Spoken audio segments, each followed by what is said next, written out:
For today's video gamit natin ang pinakagwapong hero sa Land of Dawn.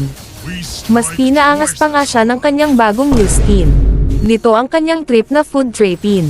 Parang Beyblade nga ito sa pag-ikot, palibhasa sa idol niya si Sarah G ikot-ikot lang, ikot-ikot lang. Leche nga naman nakuha pa red bluff ko. Kaya naman mag-e-invade din ako sa kanilang teritoryo. Ang kaso nakaabang pala ang mga loko. Buti na lang talaga malapalos ang gwapong ito. Nakatakas pa nga sa bilis tumakbo.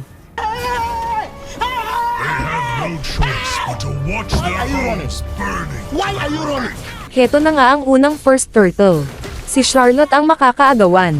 Buti na lang ang Beyblade ko hindi kayang ihinto, kahit stun or ulti walang talabsaking immunity.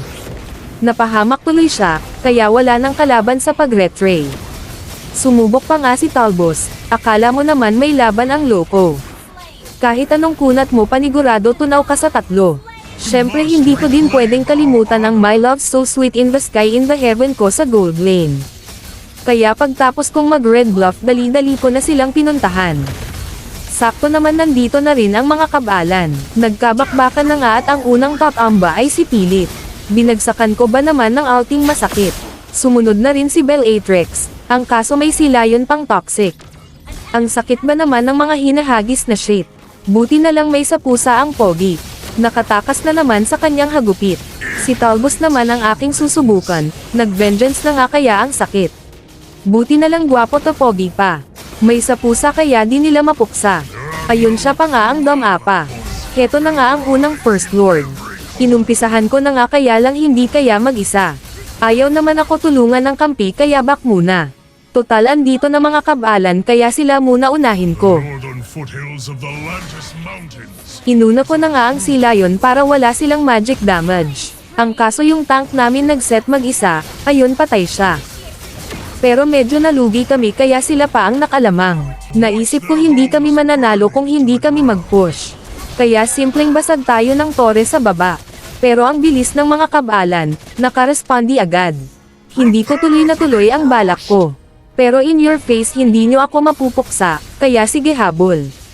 Mabilis pa kay Flash ng Inodoro. Heto na naman tayo sa pangalawang second lord. Nauna nang namaalam yung silayon. Sabay naka-encuentro namin dito si Talbos. Pero nawala din siya agad kahit may vengeance pa siya. Isa-isa na nga silang nag-audition, feeling nasa The Voice. Ayun wala nang choice yung iba, kung hindi ibigay sa amin yung Lord.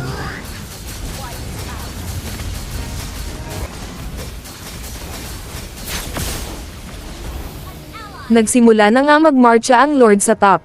Kaya naman inunahan ko sabay pasok sa 5. Ang pagkakamali ko, wala palang malakas sa 5. Buti na lang naka-immortality ako kaya nagka-chance pang makatakas. Payag ka nun, pogi ka na magaling ka pa tumakas. Akala ko nga ay matatapos na namin dahil wala si Talbos at Pilit. Wala ang kanilang makukunat kaya pinasok na namin. Pagkakamali namin masakit na rin pala si Bellatrix at si Lion. Heto na naman tayo sa paglolord. Kailangan natin makuha ito kung hindi kami pa ang matatalo. Buti na lang lamang kami sa mapa kaya hindi na kumontes ang kabalan. Hinintay lang namin ang Lord para sabayan. Na-takedown agad ni Bestie si Lion. Sinugod ko na nga si Bellatrix kaya lang ang sakit. Shotgun sa face sabay ratetat sa Gedli. Ayun tunaw ang pogi. Pasalamat na lang naubos ang kabalan.